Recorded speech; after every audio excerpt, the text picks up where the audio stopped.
Pak, izin wawancara terkait keputusan Inmendagri bahwasanya mulai hari ini Batam kembali ditetapkan sebagai PPKM level 3, Pak. Itu gimana, Pak?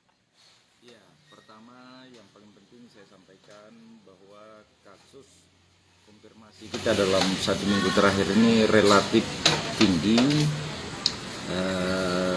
dan hari ini angkanya sudah di 2173 yang positif, dan khusus untuk hari ini saja ada 158. Meskipun begitu tingkat kesembuhannya lebih besar, 207 orang.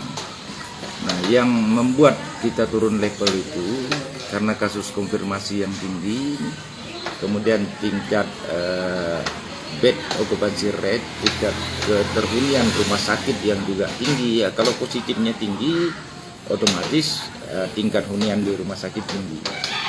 Dan mengapa kita mengambil langkah atau tren ini meningkat? Sebenarnya karena upaya tracing yang kita lakukan. Hari ini angka tracing kita sudah di 16,4 ya. 16,4 kalau saya tidak keliru. Maksudnya di regulasi satu orang yang terkonfirmasi kita harus lacak kontak eratnya itu 15 orang. Tapi kita sudah di angka 16,4. Model perkembangan COVID ini sebenarnya semakin banyak yang terkonfirmasi, semakin banyak orang yang di tracing. Dan kalau semakin banyak orang yang di tracing, itu berarti semakin besar potensi yang besoknya akan terkonfirmasi kembali. Ya, kalau hari ini ada 158 orang, berarti itu dikali 15 orang. Ya, setiap satu orang, kontak eratnya 15 orang harus kita ambil. Nah, kita di angka 16,4 ini. 158 kali 16,4, berarti ada ribuan orang yang dilacak oleh tenaga puskesmas kita. Misal nih sekarang Nando ini positif, maka 15 orang di belakang dia harus dilacak nih. Siapa adiknya, siapa anaknya, siapa saudaranya, siapa temannya, kemana dia kemarin, itu harus dilacak. Nah, itulah yang menyebabkan tingkat pertumbuhan COVID kita ini relatif lebih besar. Tapi saya ingin katakan, walaupun itu besar, dalam 4 hari terakhir ini tingkat kesembuhannya jauh lebih besar. Ya, artinya angka kita tetap di 2000-an sekian. Tapi penilaian untuk memutuskan level satu daerah itu kan ada 8 parameternya. Yang pertama tingkat konfirmasi, yang kedua tingkat keterhunian rumah sakit yang biasa disebut dengan BOR, yang ketiga tingkat kematian, yang keempat testing, yang kelima tracing, yang keenam treatment, kemudian yang ketujuh vaksinasi umum, yang kedelapan vaksinasi lansia. Persoalan kita sekarang ada di 2 hal. Yang pertama disebut dengan tingkat konfirmasi, yang kedua tingkat keterhunian rumah sakitnya. Nah, 2 hal inilah yang menyebabkan levelisasi kita mengalami penurunan.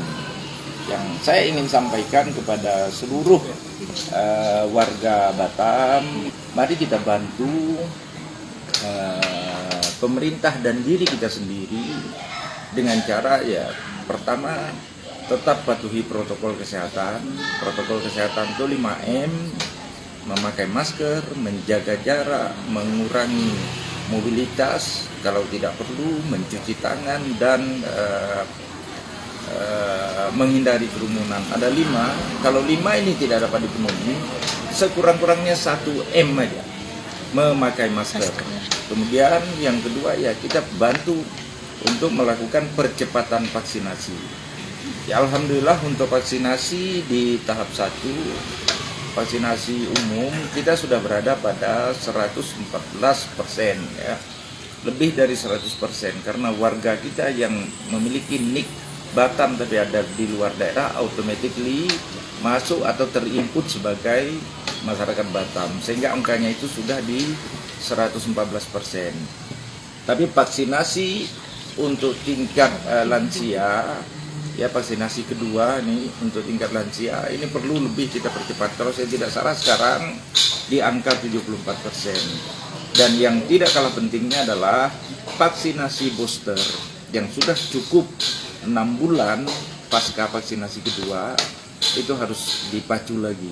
Dan alhamdulillah sekarang tim kita 21 puskesmas terus menyediakan atau mempercepat upaya vaksinasi itu. Semalam saya kontak dengan Dokter Heri di Puskesmas Botania.